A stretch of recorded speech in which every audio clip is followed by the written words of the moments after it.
உலகம் சமநிலை பெற வேண்டும், உயர்வு தாழ்வில்லா நிலை வேண்டும். எல்லாருக்கும் வணக்கம். நேற்று ரிலீஸ் ஆன பிரேக் டவுன் படம், விடாமுயற்சி, அஜித்குமார், அர்ஜுன், த்ரிஷா, பிக் பாஸ், ஆரவ், ரஜினாக்கு அப்படிங்கன்னு நிறைய பேர் நடிச்சுக்கிறாங்க படத்தில். அந்த படத்தை என்ன சொல்கிறதுங்க, இது ஒரு சீரியல் கண்டென்ட்டுங்க படம், அவ்வளோதான். ஒரு பொண்டாட்டியே கடத்திடுறாங்க, அவர் தொலைவி போகிறாரு. அப்புறம் தமிழ் சினிமா தெரியுமில்லைங்க, ஹீரோன்னா ரொம்ப நல்லவன், பொண்டாட்டி லவ் பண்ணவன் தான் ஹீரோ. பொண்டாட்டியை பற்றி கவலைப்படாதவன் இல்லை. அப்போ ஹீரோ காப்பாற்ற வர மாட்டாரா, நீங்களே முடிவு எடுத்துக்கங்க. அவ்வளோதான். இவ்வளோ தான் படம் கண்டென்ட். இது ஒரு சாதாரண சீரியல் கண்டென்ட்டுங்க, வேறு ஒன்றுமே இல்லை. இது இந்த கதையை எப்படி அஜித் தேர்ந்தெடுத்தாருன்னு எனக்கு புரியல. ஏன்னா இந்த கதையை ஒரு ஃபஸ்ட்டு படம் நடிப்பாங்கள்ல, அந்த ஹீரோ கூட செலக்ட் பண்ண மாட்டார். அப்படியே இந்த கதையை அவர் அஜித்துக்கு செலக்ட் பண்ணார் அப்படின்னா ஒரு நல்ல ஸ்க்ரீன் ப்ளே டைரக்டரை சூஸ் பண்ணியிருக்கோன்னு. இது என்ன ஸ்க்ரீன் ப்ளே, ஃபஸ்ட்டு பார்த்திங்கன்னா ரொம்ப முக்கிய ஸ்லோவாக போகுது.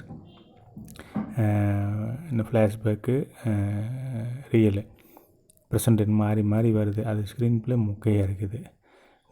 இந்த மாதிரி கதையெல்லாம் நல்லா கொஞ்சம் வேகமாக இருக்கணும். ட்விஸ்ட்டெல்லாம் அந்த இடத்துக்கு வரப்போ, ட்விஸ்ட் வரப்போ நம்மளுக்கே இதாக இருக்கணும். அப்பா இதாக ட்விஸ்ட்டாக இது அப்படிங்கிற மாதிரி இருக்கணும். இது அந்த ட்விஸ்ட்டு உங்களுக்கு தெரிஞ்சதுக்கப்புறம் தான் வருது. அடுத்த சீன் அந்த ட்விஸ்ட் வரப்போகுது அப்படிங்கிறப்ப தான் வருது. அதே மாதிரி எனக்கு தெரிஞ்சு இந்த படத்தை ஸ்க்ரீன் ப்ளே பேப்பரை கையில் வச்சுட்டு நீங்கள் படம் பார்த்தீங்கன்னா எப்படி இருக்குது, அப்படி தான் இருக்குது. ஃபைட்டு வரைக்கும் அப்படி தான் இருக்குதுங்க. ஃபைட்டும் கூட அடுத்தது அஜித் இந்த மாதிரி அடிக்க போகிறாரு, வில்லை இந்த மாதிரி தடுக்க போகிறாங்க, வில்லை இப்படி அடிக்க போகிறாங்க, அஜித் தடுக்க போகிறாரு. ஃபைட்டோட ஸ்க்ரீன் பிளே கூட நீங்கள் பார்த்துருக்கீங்க. அப்படியே யோசிக்கிற அளவுக்கு தான் இருக்குதுங்க படம் கதை. அப்படி தான் எடுத்து வச்சுருக்காங்க. இடையில வில்லனுக்குமே ஹீரோயினுக்கும் வில்லனுக்குமே வில்லிக்குமே ஒரு ஃப்ளாஷ்பேக் வருது. அதெல்லாம் தேவையில்லாத சீன். அர்ஜுனுக்குமே ரெஜினாவுக்கும் ஒரு ஃப்ளாஷ்பேக் வருது. எதுக்கு அது வருதுன்னு தெரியல. அதுலேயும் ஒரு ஃபைட்டு வரும் பார்த்துங்க. ஒரு ஜெயிலுக்குள்ளே ஒரு ஃபைட் வர மாதிரி இருக்குது. அது ஜெயிலுன்னு சொல்கிறதா, அது மனநல ஹாஸ்பிட்டல்னு சொல்கிறதான்னு தெரியல. அங்கே ஒரு ஃபைட்டு வருது. அந்த ஃபைட்டை நீங்கள் ஷூட்டிங் ஸ்பாட்டில் நேர் நின்று பார்த்து எப்படி இருக்குது, அப்படி தான் இருக்குதுங்க அந்த ஃபைட்டு. அர்ஜுன் சண்டை கட்டுறாரு. அர்ஜுன் ஆக்ஷன் கிங் அவர். ஆனால் அவர் சண்டை கட்டுறத அந்த ஃபைட்டு பார்த்தீங்கன்னா கேமராவில் ஷூட் பண்ண மாதிரி இல்லை. நீங்கள் போய் ஷூட்டிங் ஸ்பாட்டில் பக்கத்தில் நின்று பார்த்தா எப்படி இருக்குது, அப்படி தான் இருக்குதுங்க. அப்புறம் அதுக்கு மேலே என்ன அஜித்துக்கு பில்டப் தெரியுமில்லைங்க, அஜித்னால பில்டப் கொடுப்பாங்க. ஆனால் இது எப்படி இந்த கதையை செலக்ட் பண்ணார், இது பெரிய மைனஸ் பண்ணது என்ன, பெரிய துரோகம் பண்ணிட்டார் சன் டிவிக்கு அஜித். ஏன்னு கேட்டிங்கன்னா, இது ஒரு 1.5-2 வருஷம் எடுக்க வேண்டிய ஸ்கிரிப்டுங்க. சீரியலை எடுத்து பொம்பளை வீட்டில் இருக்க பொம்பளை பூரா கெடுக்க வைக்க வேண்டிய ஸ்கிரிப்டை ஒரு 2 மணி நேரத்தில் படத்தை எடுத்து முக்கையை பிடிச்சி வச்சுருக்காரு. அதுக்கு எதுக்கு இவ்வளோ செலவு, வெளிநாட்டில் போய் படம் எடுத்து இவ்வளோ அனைத்து மியூசிக் போட்டு மகிழ் திருமணி பண்ணி இதுக்கு இவ்வளோ வருஷமாக படம் எடுத்து பிரச்சனை பண்ணி. ஆனால் இது ஆங்கில படத்துக்கு இந்த கதை செட்டாகி அவங்க 1 மணி நேரத்தில் படம் எடுப்பாங்க. அந்த கல்ச்சர் வெஸ்டர்ன் கல்ச்சர் இவன் முன்னாடி அவங்க கூட இருப்பான், அவன் முன்னாடி அந்த பக்கம் இருப்பான். கடைசியாக ஏதோ ஒன்று சொல்லி அப்படி இப்படின்னு உழைப்பாங்க. இது கள்ளக்காதல் கதையும் இல்லை, ஒரு லவ் சப்ஜெக்ட் தான். ஆனால் இது அதிகபட்சம் எடுத்த ஷார்ட் ஃபிலிம் எடுக்கலை, இல்லாட்டி சீரியல் எடுக்கலை. அவ்வளோதான் பண்ண முடியும். இதை போய் அஜித்குமார் மாதிரி பெரிய நடிகர் நடிக்கிறது அப்படிங்கிறதானுங்க பெரிய இதாக இருக்குது. இந்த கதையை எதுக்கு செலக்ட் பண்ணோன்னு, இந்த கதையை அப்படி செலக்ட் பண்ணாலுமே எவ்வளோ சுவாரஸ்யமாக கொண்டு போய் கொடுக்கணும். இதுக்கு இவ்வளோ பில்டப், இந்த பெரிய ஹீரோக்கள் நடித்து பில்டப் கொடுத்தாலே படம் முக்கியமாக தான் இருக்குது அப்படிங்கிறதுக்கு இதுவும் ஒரு உதாரணங்க. நீங்கள் யோசிச்சு பாருங்கள், வந்த படத்தில் எல்லாம் கோட்டு அப்படித்தான் பில்டப் அப்படி கொடுத்தாங்க, ஒன்றுமே இல்லை. கங்குவா அப்படித்தான். அது இந்தியன் 2 படத்தையெல்லாம் பார்த்தீங்கன்னா அந்த வலைப்பேச்சில் அவங்க 3 பேரும் ஐயோ இந்தியாவே திரும்பி பார்க்குற படம் அப்படின்னால பில்டப் கொடுத்தாங்க. சாமி பார்க்க முடியாத படம். அதே மாதிரி தான் கங்குவா. அப்படி ஐயோ அப்பா ஒரு ஊராக போய் பில்டப் கொடுத்தாங்க. படம் கத்திகிட்டே இருந்து படம் பார்க்கவே முடியல. ஆனால் நீங்கள் சத்தமில்லாமல் வர படம் பாருங்கள், பயங்கரமாக ஓடுது. குடும்ப சிந்தத்துக்குங்க ஃபஸ்ட்டு டைரக்ட் பண்ணுறாங்க. யூடியூப் சேனலை யூஸ் பண்ணிகிட்டு இருந்தவங்க படம் எடுக்கிறாங்க. அவ்வளோ அருமையாக படம் எடுத்து வச்சுருக்காங்க.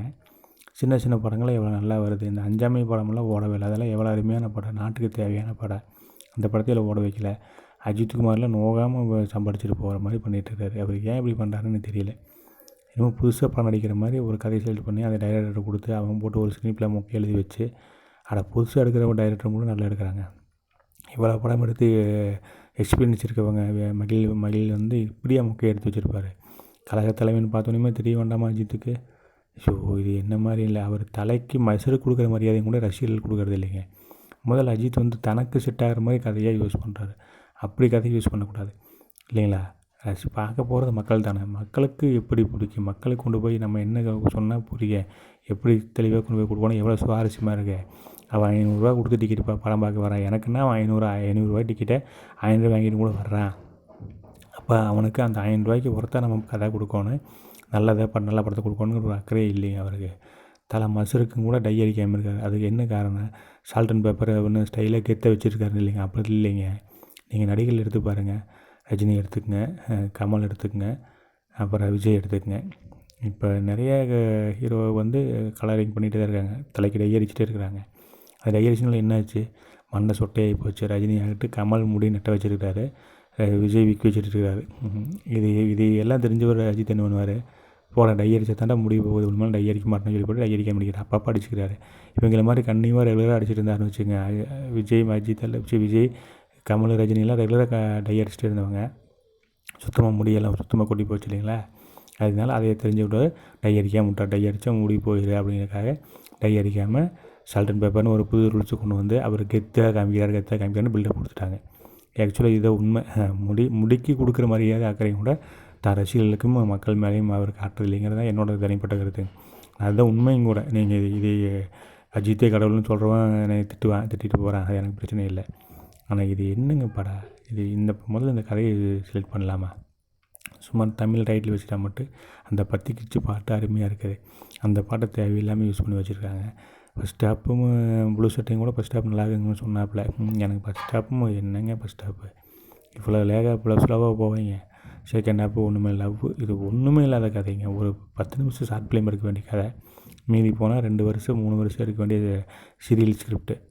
சன் டிவிக்காரன், விஜய் டிவிக்காரன், இல்லை கலைஞர் டிவிக்காரன் எடுக்க வேண்டியதை கொண்டு வந்து இவர் எடுத்து வச்சுட்டு படம் அநியாயத்துக்கு முகையாக இருக்குது. அஜித், நீங்கள் முன்னே அஜித் நடிகை முன்னாடியே சுற்றுங்கடா, நாசமாக போதாமல் போவீங்கடா. நடிப்புங்கிறது ஒரு பொய் சொல்கிறதுடா. அவங்க பொய் சொல்லி உங்களை ஏமாற்றி அவங்க தொழிலில் பொய் சொல்கிறாங்க. 100 பேர்த்த ஒருத்தர் அடிக்க முடியுமா? அடிக்க முடியாது. ஆனால் 100 பேர்த்த அடிப்பான்னு சொல்லி உங்களை பொய் சொல்லி அவங்க ஒடியாக சம்பாரிச்சிட்டுருக்குறாங்க.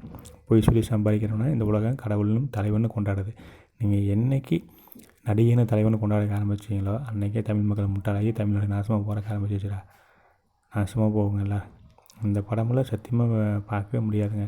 ஆனால் என்ன ஆபாசம் இல்லை, அசிங்கம் இல்லை. அது வேணால் அதுக்காக தூக்கம் இல்லைன்னா போய் உள்ள தேட்டரில் போய் கொஞ்சம் தூங்கி சொல்லாங்க. அவ்வளோதாங்க படத்தை பற்றி சொல்ல முடியும். எல்லாருக்கும் நல்ல எண்ணங்களை விதிப்போம். நன்றி, வணக்கம். குணமேவிய தமிழா.